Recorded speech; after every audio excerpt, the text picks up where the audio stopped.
नमस्कार सबैजनालाई। आज पनि म हजुरहरु सामु उपस्थित भइसकेको छु र मेरो यो युट्युब च्यानलमा नयाँ हुनुहुन्छ भने कृपया सब्स्क्राइब गर्न नबिर्सनु होला। र मेरो भनाइहरू, मेरो जिज्ञासाहरू कस्तो लाग्छ यो लाइक कमेन्ट गरेर चाहिँ प्रतिक्रिया दिन नबिर्सनु होला भन्ने मेरो आजको विषय चाहिँ भन्न गइरहेको छु। आजको विषय चाहिँ के छ भने हामी यो सरकारी कार्यालयमा सेवाग्राहीको रूपमा उपस्थित हुने गर्छौँ र त्यहाँनिर फर्महरू विभिन्न किसिमका फर्महरू भर्नुपर्ने हुन्छ। त्यहाँनिर अब निवेदन लेख्नुपर्ने हुन्छ हैन। जस्तो मालपोत कार्यालयमा जाँदा हो, जिल्ला प्रशासन कार्यालयमा जाँदा हो, हरेक कुराहरू गर्दाखेरि हामीले चाहिँ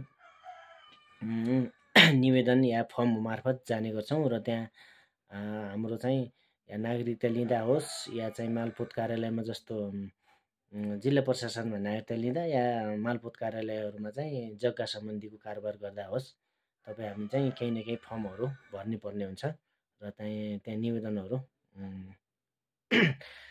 दिनुपर्ने हुन्छ। त्यहाँ निवेदन दिइसकेपछि त्यहाँका सम्बन्धित कर्मचारीले फाँटमा ढड्डामा अभिलेखीकरण या कम्प्युटराइज गर्दाखेरि भुलवश उनीहरूले मिस्टेकवश नाम फरक पारिदिएका हुन्छन् र त्यो अभिलेखमा त्यत्तिकै नै रहिरहन्छ। अनि पछि चाहिँ हामीलाई चाहिँ या कसैको नामसारी गर्दा होस् या अर्को प्रतिलिपि लिन पर्ने हुँदा होस् या केही अन्य कुनै काम गर्दाखेरि यो तपाईँको नाम चाहिँ मिलेन, सच्चाइ पाऊँ भनेर एउटा निवेदन लेख्नुहोस्, दस्तुर पनि लाग्छ भनेर भन्छन्। दस्तुर पनि तिर्नुपर्ने। अब चाहिँ त्यहाँनिर के छ भन्दाखेरि कर्मचारीहरूले मिस्टेक गर्छन् हैन, अनि हामीले चाहिँ दस्तुर तिर्नुपर्ने के फेरि हैन। फेरि निवेदन चाहिँ अब त्यसमा चाहिँ हैरानी चाहिँ हामी सेवाग्राहीले लिनुपर्ने। कस्तो विडम्बनाको कुरो छ यो चाहिँ हट्नुपर्छ भन्ने मेरो भनाइ हो, धारणा हो।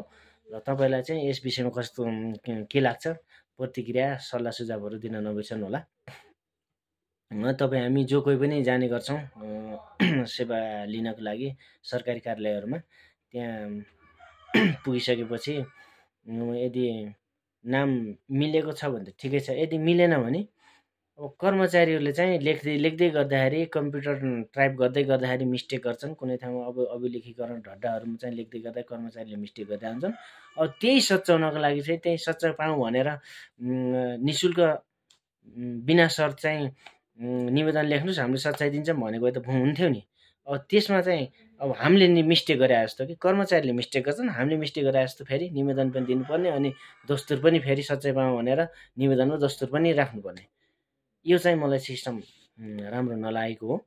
र तपाईँहरूलाई चाहिँ यस विषयमा कस्तो लाग्छ प्रतिक्रिया दिन नबिर्सनु होला भन्दै बिदा हुन्छु। हस्त, धन्यवाद, नमस्कार।